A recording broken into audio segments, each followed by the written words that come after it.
I knew this client was making a detrimental move in terms of their budget and employee support during their exit. I fought to retain the relationship, but when it was evident they were leaving, I simply offered my continued support. There was pain caused by the move, increased cost, and the partnership was restored rather quickly.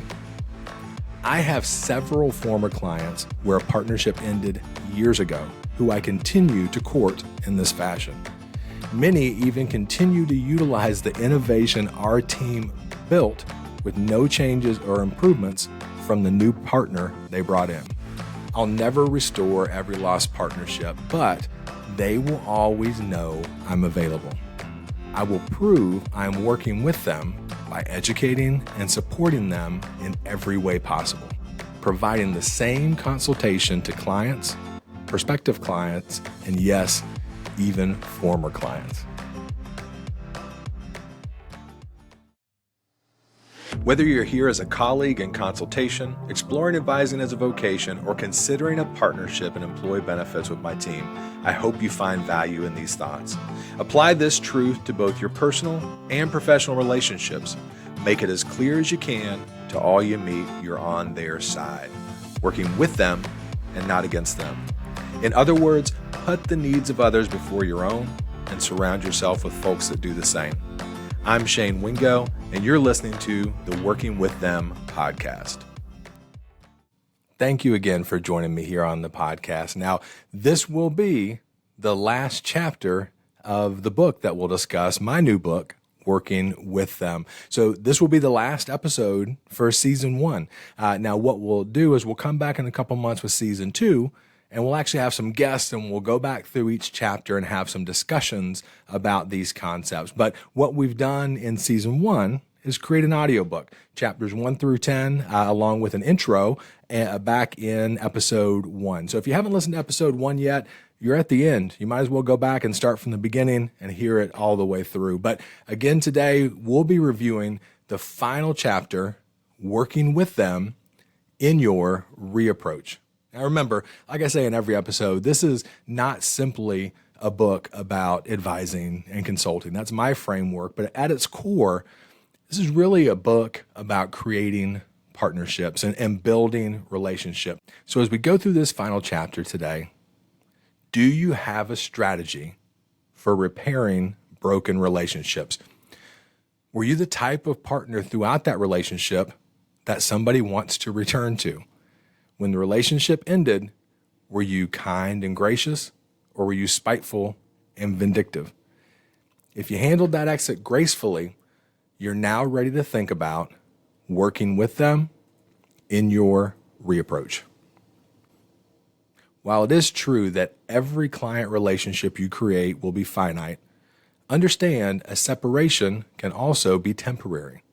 By staying concerned and connected, you're providing a continual opportunity to compare what they have now versus all that you provided. Honor the timeline you mutually agreed to concerning ongoing communication and ensure each piece of content you provide serves a purpose. Just as with any prospect, give more than you ask. Provide the guidance and consultation needed without the constant request to reestablish a partnership. You should be giving at least 3x compared to your ask. That's the minimum. This will place you in a position to restate your value. Consulting unconditionally for a time and reaffirming your expertise is the best preparation for reapproaching a partnership. So stay vigilant. You uncovered at the breakpoint what led to their departure. When changes come that modify your ability to meet that client's needs, use those moments as a connection point. This requires more than an email. Here is an instance where a consultant must be an effective storyteller.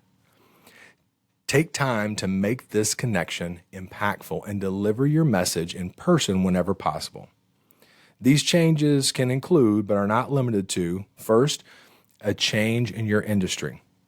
Recently, I had a loyal client ask, "Why haven't you ever told me about X solution?" A smooth talker, ST, came in and was promising the moon without even so much as a nod to analysis. We'll save you X% immediately by ... Side note, never trust anyone making these types of sweeping generalizations if they have not completed the due diligence to understand your unique situation. Why hadn't we discussed this? Because ST was misrepresenting the structure of a solution and selling the prospect using a false narrative. If my client had taken the bait, I would have used truthful data to battle to retain that partnership. If the client failed to take my consultation, I now have the focus for my continued communication. Until there is a change in the industry, I would continue debunking what had been sold using articles and data from outside my firm to add validity to the argument. As the industry shifted and solutions were introduced to actually produce the results that ST had promised, I would be the first on their doorstep guiding them to the results they had initially been falsely sold. Another change, innovations in solutions. In my industry, as in most, cost increases are common reasons for a client to begin listening to outside voices. Whether based on truth or fiction, these discussions can often lead to a client exit. So it is important to stay on the forefront of innovation in your industry. When new players bring innovation or established players bring new ideas, spend your time and study to benefit your clients and prospects. As we've discussed, share this information with your client, whether it is a fit for them at this point or not. Educating your clients removes power from outsiders introducing ill-fitting concepts. Tremendous effort is involved to gain the attention of a new prospect. Previous clients who may now realize the grass isn't greener will often receive your message more quickly than prospective clients. Make the sharing of industry innovation a key give in your process leading up to the ask to reestablish a partnership. One more change, changes in your team or your organization. If your former client's departure was due to a shortcoming from you, your team, your organization, make it clear your intent on rectifying that deficiency. Improve yourself and better your team. Document the improvements just as you documented the accomplishments throughout your partnership. If your organization was lacking a requirement of the client, work to expand the scope of your company's offerings. As your team and organization improves to better align with the needs of your former client, share this with them. Craft relevant discussions. Do not downplay your previous shortcomings. Lean into them. Communicate how thankful you are the client has brought this to light so you can improve for all of your clients. Hopefully, you've continued to give in other ways while the growth has been occurring. If so, the client is prepared to receive your ask tactfully to begin rebuilding a partnership. You should have a consistent communication in place that your former client is familiar with receiving. Continue to include them in these communications, but forward them separately and individually. Preface that forwarded communication with a personal note, leveraging the knowledge you gained during your previous partnership. Take every opportunity to continue supporting them even when the revenue has ended. Your client has left partnerships in the past with a spiteful vendor. They will quickly recognize and appreciate the difference when you continue to be on their side when the commissions are on hold for the time being. So we now come to our last story time of the book. Timing and consistency are everything in your reapproach. As I have detailed, the majority of my lost clients in this industry involved a change in the C-suite. A new HR director or CFO comes on the scene, and to make their life easy, they bring in the partners they know are on their side that they've worked with previously. I've also benefited from having C-suiters shoehorn me into their new organization. In one such case, a new CFO was adamant in moving a client into a PEO arrangement. Now, PEOs can be wonderful solutions for small employers, but the fees accumulate quickly for employers with 50 or more employees. This organization, they had over 100. So while I fought the good fight with the CEO and the HR director, the new CFO won the day and the change was implemented. I left gracefully by thanking them for their partnership. I also asked if I could continue to include them in the communications they were familiar with receiving from me. We agreed on acceptable communication timeline, and I had my in. As the savings can be significant when a group outgrows a PEO, I emancipate prospects from PEOs regularly, and I always have several in my prospecting pipeline. While beginning to forward my regularly scheduled emails, I also shared redacted emails from clients I had moved away from PEOs where they were thanking my team for the support and they were documenting the savings in their own words.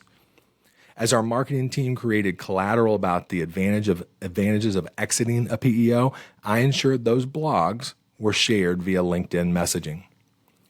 The new CFO's tenure with this organization was a mere 6 months. I saw this change as I trolled the organization and the decision makers on LinkedIn. I had done the work to stay connected with the C-suiters with whom I had positive relationships. The CEO had done the work to itemize the increase in costs they had experienced since moving into the PEO. My next connection was an email including the LinkedIn CFO search asking if they needed support with candidates.